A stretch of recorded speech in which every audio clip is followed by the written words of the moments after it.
Robert Downey Jr. and his main man Tony Stark aren't around in the Marvel movies anymore. Thankfully, they've found a suitable successor in the unfairly charismatic Simu Liu and his dragon-riding, power-punching alter ego.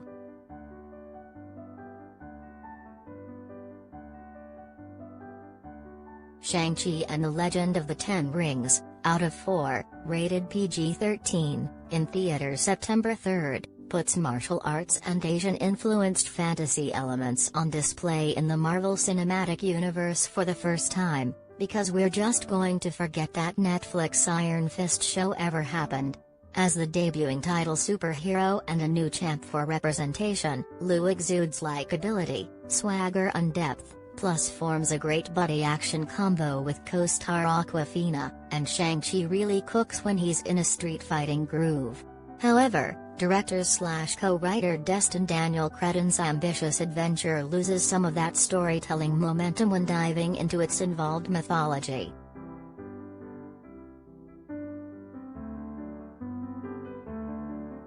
The best order for viewing all the superhero movies.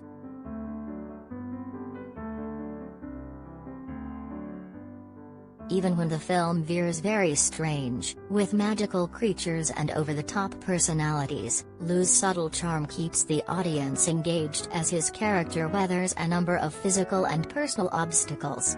Simu Liu is a San Francisco valet who parks cars with best friend Katie, Awkwafina, and their existence consists mainly of late-night karaoke and the occasional joyride.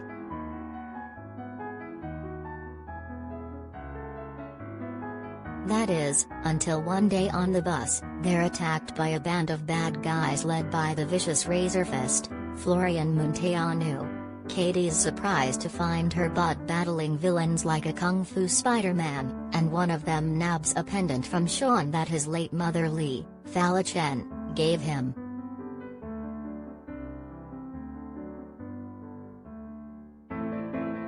Kevin Feige weighs in on Shang-Chi brouhaha between Simu Liu, Disney CEO.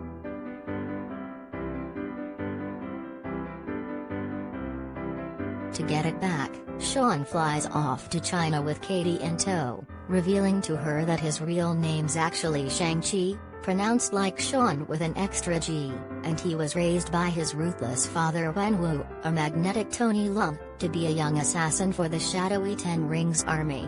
Shang-Chi seeks out his estranged sister Xialing, Menjia Zhang, who runs a colorful fight club in Macau featuring a couple familiar MCU faces, including Benedict Wong's lovably droll Wong, and the siblings reunite with dear old dad just in time to learn of his nefarious plan to invade their mom's mystical homeland.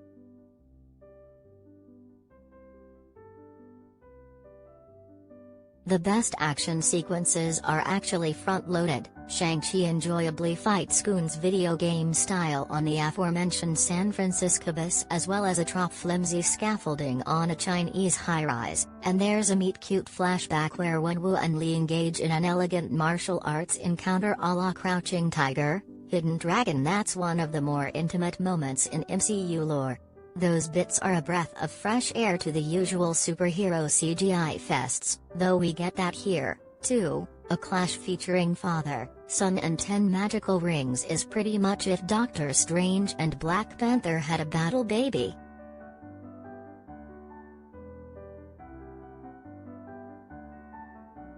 Chadwick Boseman's posthumous appearance brings solemnity to Marvel series.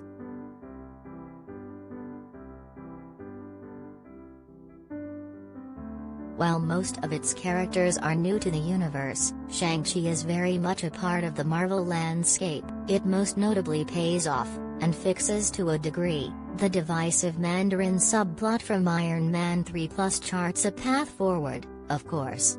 Where Cretton really excels is owning some of the franchise's larger character themes, including family legacy, reluctant heroism and embracing one's destiny.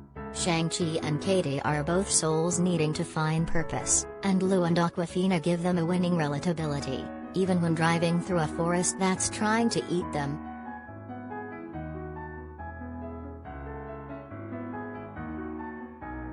Marvel has been uncannily aces at casting its heroes since Downey in Iron Man, and Liu, the Canadian star of Kim's Convenience and a relatively unknown commodity in America, is simply a joy to watch. As the MCU's most significant and infectious rookie since the late Chadwick Boseman, with the same face of the franchise appeal as Chris Evans.